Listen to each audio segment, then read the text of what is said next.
दोस्तों आज हम इस वीडियो में फोर्ड कंपनी के बारे में जानेंगे और हम ये भी जानेंगे कि आखिर कैसे 141 साल पुरानी फोर्ड कंपनी भारत छोड़ के जा रही है। तो दोस्तों भारत को एक ग्लोबल मैन्युफैक्चरिंग हब बनाने के सपने को नाम दिया गया है मेक इन इंडिया। फिर कोरोना महामारी के दौरान इस बात का प्रचार हुआ कि जो कंपनी चाइना छोड़ेगी वो भारत आने वाली है। जब से अमेरिकी ऑटोमोबाइल प्रोडक्शन फोर्ड ने भारत में अपनी दोनों फैक्ट्री को बंद करने का ऐलान किया है, तब से ही इनकी पुरानी बातों को खोद खोद कर निकाला जा रहा है। बहस के एक तरफ सरकार की आलोचना है जो गिनवा रहे हैं कि जनरल मोटर्स, हार्ले डिवीजन और यूनाइटेड मोटर के बाद अब फोर्ड भी अपनी दुकान बंद कर रहा है। वहीं दूसरी तरफ सरकार के समर्थकों का दावा है कि जीएम, हार्लेस और अब फोर्ड भारत से इसलिए जा रही हैं क्योंकि वो भारत के बाजार के हिसाब से खुद को ढाल नहीं पाई। दोस्तों आज हम इन्हीं सवालों को टटोलेंगे कि भारत में ऑटोमोबाइल मैन्युफैक्चरिंग से विदेशी कंपनियों की लौटने की वजह पॉलिसी फेलियर है या फिर बिजनेस फेलियर। बाधाओं से आपको डर तब लगता है जब लक्ष्य से आपकी नज़र हट जाती है। ये बात कभी फोर्ड कंपनी के संस्थापक यानी फाउंडर हेनरी फोर्ड ने कही थी, लेकिन ऐसा लगता है कि उनका विजिट फोर्ड कंपनी भारत में अपने कारोबार को ठीक तरीके से उतार नहीं पाई और यही वजह है कि फोर्ड मोटर ने भारत से बोरिया बिस्तर समेटने का ऐलान कर दिया है। 25 साल पहले जब फोर्ड ने भारत आने का मन बनाया था तब महाराष्ट्र और तमिलनाडु में फोर्ड के स्वागत की होड़ मच गई थी। दोनों प्रदेश चाहते थे कि फोर्ड का प्लांट उनके यहाँ लगे क्योंकि लाखों डॉलर के निवेश और बहुत सारी नौकरियों का मामला था जो सरकार चुनाव में बुना सकती थी। लेकिन फोर्ड अपने बड़े नाम के हिसाब से उम्मीदों पर खरा नहीं उतरी। अमेरिका से चलकर दुनिया की कार मार्केट जीतने वाली ये कंपनी भारत से हार कर लौट रही है। तो भारत में फोर्ड से कहाँ गड़बड़ी हुई, क्यों नहीं टिक पाई फोर्ड कंपनी, इस पर विस्तार से बात करेंगे। लेकिन पहले शॉर्ट में जान लेते हैं कि इसका इतिहास क्या है। कैसे छठी कक्षा पास किसान के लड़के ने बिल्कुल जीरो से शुरू करके इतनी बड़ी कंपनी बनाई थी। फोर्ड की कहानी 19वीं सदी के आखिर से शुरू होती है। अमेरिका के मिशिगन राज्य के डेट्रॉयट नाम का शहर है, वहाँ से कुछ मील दूर शिपिगन वेल्स नाम का इलाका है। उस दौर में यहाँ ज्यादातर खेती किसानी करने वाले लोग रहते थे। तो शिपिंग वेल्स में ही एक किसान परिवार में 30 जुलाई 1863 को हेनरी फोर्ड का जन्म हुआ। हेनरी ने छठी क्लास तक पढ़कर स्कूल छोड़ दिया। 16 साल की उम्र में ही कमाने के लिए पास के डेट्रॉयट शहर चले गए और दोस्तों उन्हें एक फैक्ट्री में काम भी मिल गया। हेनरी को बचपन से मशीनों में दिलचस्पी बहुत ज़्यादा थी और 80 के दशक में उन्होंने पेड़ काटने वाले स्टीम के इंजन की रिपेयरिंग शुरू कर दी। इंजन में उनका इंटरेस्ट बढ़ता ही चला गया और 1893 में उन्होंने 4 पहिए वाली साइकिल बनाई और 3 साल की मेहनत के बाद उन्होंने साइकिल में इंजन जोड़ दिया और इस तरह से 1896 में पहली बार इंजन से चलने वाली 4 पहियों की साइकिल जैसी एक कार हेनरी फोर्ड ने बनाई। अब दोस्तों उन्हें कार बनाने का फॉर्मूला आ गया था, इसलिए छोटे कारों के इंजन तैयार करने लगे। 1903 में जाकर $28,000 के साथ फोर्ड कंपनी की शुरुआत की गई और model A, model B, model C,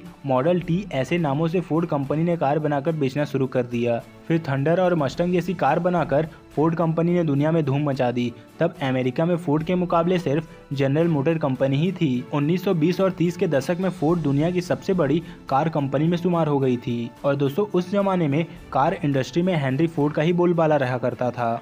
Henry Ford इतने ताकतवर और लोकप्रिय हो गए थे कि उन्हें राष्ट्रपति पद का दावेदार माना जा रहा था। 1924 के राष्ट्रपति चुनाव से पहले ज्यादातर सर्वे में जनता ने पहली पसंद हेनरी फोर्ड को बताया था। हालांकि बाद में उन्होंने अपनी दावेदारी वापस ले ली थी और वो राष्ट्रपति नहीं बन पाए थे, लेकिन दुनिया के कार मार्केट में उनका झंडा बुलंद रहा और सोवियत जर्मनी जैसे दुनिया के कई देशों में फोर्ड्स ने अपना प्लांट शुरू कर दिया। दोस्तों फास्ट फॉरवर्ड कर 1990 के दशक में आते हैं। भारत में नरसिम्हा राव की सरकार ने आर्थिक नीतियों में लिबरलाइजेशन लागू कर दिया था और दुनिया की कई कंपनी भारत में अपना बाजार देख रही थी। हुंडई, रेनो जैसी कई कार कंपनी भारत का रुख कर रही थी और इसी लिस्ट में 1996 में फोर्ड कंपनी भारत पहुंची। तमिलनाडु में चेन्नई के पास पहले मैन्युफैक्चरिंग प्लांट शुरू किया। भारत में प्लांट खोलने के 1 साल पहले ही फोर्ड ने महिंद्रा एंड महिंद्रा कंपनी के साथ साझेदारी कर ली थी। कहते हैं कि तब महिंद्रा ने फोर्ड पर महाराष्ट्र में प्लांट लगाने के लिए जोर दिया था। दोस्तों फोर्ड कंपनी महाराष्ट्र में स्टैब्लिश होने वाली थी, लेकिन बाजी तमिलनाडु ने मार ली। उस वक्त की तमिलनाडु की मुख्यमंत्री ने अपने अधिकारियों से कह दिया था कि किसी भी कीमत पर फोर्ड उनके राज्य में आनी चाहिए और फोर्ड ने भी तमिलनाडु को जाना बेहतर समझा। वजह ये थी कि उस वक्त 1/3 ऑटो पार्ट्स तमिलनाडु में ही बनते थे, तो कंपनी को सहूलियत दिखी और इस तरीके से भारत में फोर्ड की यात्रा शुरू हुई। दोस्तों महिंद्रा के साथ मिलकर फोर्ड ने पहली कार लॉन्च की जिसका नाम स्कॉट था। ये कार ज़्यादा नहीं चली। इसके बाद 1999 में फोर्ड ने आइकॉन लॉन्च की और फिर 12 और ब्रांड लॉन्च किए और कई मॉडल पॉपुलर भी हुए। फोर्ड फिंगो, इको स्पोर्ट्स ये गाड़ियाँ अब भी आपको सड़क पे आराम से दिख जाएंगी। कुछ गाड़ियों को छोड़कर फोर्ड का ज़्यादातर मामला यानी मॉडल फ्लॉप ही रहा। 25 साल में फोर्ड भारत के बाजार में अपनी जगह नहीं बना पाई। दोस्तों हम आपको पिछले फाइनेंशियल ईयर के कुछ आंकड़े देते हैं। फोर्ड ने साल भर में सिर्फ 48,000 गाड़ी ही बेची, यानी देश में जितने गाड़ी बिके उसका सिर्फ 1.8%। इस फाइनेंशियल ईयर के शुरुआती 5 महीने में भी फोर्ड ने सिर्फ 15,818 गाड़ी ही बेची, जबकि 2 साल पहले भारत आई कई कंपनियों ने करीब 64,000 यूनिट बेच दी हैं। दोस्तों फोर्ड कंपनी का लॉस बढ़ने का कारण ये भी है कि उनकी गाड़ियाँ बिकी ही नहीं। 10 साल का घाटा करीब 14,000 करोड़ रुपए है। बीच में एक बार 2011 के आसपास फोर्ड ने दोबारा खुद को खड़ा करने की कोशिश की थी और गुजरात के साड़ंग में अपना नया प्लांट शुरू किया। लाखों डॉलर का इन्वेस्ट किया, लगा कि शायद यहाँ से फोर्ड की किस्मत बदल सकती है, लेकिन ऐसा नहीं हुआ। फोर्ड अपने घाटे में और उलझती चली गई। अब बात आती है भारत में फोर्ड जम क्यों नहीं पाई। तो दोस्तों दरअसल कंपनी भारत का बाजार ठीक तरीके से समझ नहीं पाई। अमेरिका का कार मार्केट और हमारे यहाँ का मार्केट बहुत ही अलग है। अमेरिका में कार खरीदने वाले ये देखते हैं कि साइज़ कौन सी है या इंजन कौन सा है, कितना ताकत है इंजन में। लेकिन दोस्तों भारत में ये मामला बिल्कुल अलग है। हमारे लिए पैसा मायने रखता है, कीमत कितना है, एवरेज कितना देता है, पुराने होने पर बेचेंगे तो कितना पैसा मिलेगा। और दोस्तों कार खरीदने के हम भारतीयों के यही पैमाने होते हैं। और दोस्तों फोर्ड कंपनी को बहुत देर से ये बात समझ में आया और बाजार को समझने में भी गंभीरता नहीं दिखाई थी फोर्ड ने।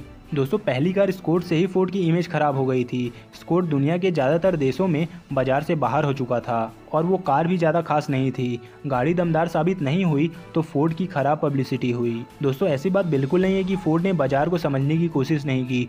फोर्ड ने बाजार को समझकर अपनी रणनीति बदलने की कोशिश की और इसके बाद फोर्ड फिस्टा और फोर्ड फिंगो जैसी छोटी कार लॉन्च की गई और ये पसंद भी की गई। फोर्ड इको स्पोर्ट का आज भी अच्छा मार्केट बना हुआ है, लेकिन फोर्ड कभी भी सुजुकी और हुंडई को मात देने की हालत में नहीं थी। दोस्तों फोर्ड ने भारत की कुछ बेहतरीन कारें बनाई हैं, लेकिन खुद की वजह से ही वो फेल हो गई। एक्सयूवी सेगमेंट की कार इको स्पोर्ट खराब मार्केटिंग और कीमत की वजह से दूसरी कंपनियों को मात नहीं दे पाई। दोस्तों फोर्ड फिंगो का पेट्रोल इंजन बेहतरीन है, लेकिन इस सेगमेंट में भी फोर्ड, टाटा, हुंडई या सुजुकी से ज़्यादा कार नहीं बेच पाई। यानी दोस्तों अच्छी कार बनाने के बावजूद फोर्ड के बिजनेस मॉडल का फेलियर रहा। दोस्तों फोर्ड के फेलियर को हम हुंडई के उदाहरण से भी समझ सकते हैं। 1996 में ही हुंडई ने भारत में अपना पहला प्लांट शुरू किया था। फोर्ड और हुंडई की यात्रा साथ साथ शुरू हुई। तब हुंडई का फोर्ड जितना नाम भी नहीं था, लेकिन 25 साल बाद आज हुंडई भारत की दूसरी सबसे बड़ी कंपनी है। लास्ट फाइनेंशियल ईयर में हुंडई ने लगभग 4,70,000 गाड़ियां बेची हैं और भारत के कार इंडस्ट्री में हुंडई की हिस्सेदारी 18% से ज़्यादा है। तो दोस्तों कैसे हुआ ये? दरअसल हुंडई ने भारत के बाजार की अच्छी रिसर्च की, ग्राहकों के मन को समझा। दोस्तों हुंडई की पहली कार थी सेंट्रो हैचबैक। दोस्तों हुंडई ने बिल्कुल नीचे से शुरू किया था। सेंट्रो अपने सेगमेंट में हिट रही, यहाँ से हुंडई की इमेज भी अच्छी बनती गई, बाजार बनता गया और इसलिए आज हुंडई का बाजार बढ़ रहा है और फोर्ड का सिमट गया है। दोस्तों किसी कंपनी का बंद होना मतलब हज़ारों लोगों का रोजगार जाना। फोर्ड के जाने से करीब 4,000 लोगों का रोजगार सीधे तौर पर जाएगा और करीब 40,000 और लोग जो इनडायरेक्ट वे में फोर्ड के साथ रोजगार पा रहे थे और उनका भी नुकसान होगा। हालांकि फोर्ड ने कहा है कि कर्मचारियों से बात करके उनके नुकसान की भरपाई करेंगे, लेकिन दोस्तों नौकरी जानी तो तय है। तो दोस्तों ये थे कुछ अपडेट फोर्ड कंपनी को लेकर। इस वीडियो में फिलहाल इतना ही, मिलते हैं नेक्स्ट वीडियो में।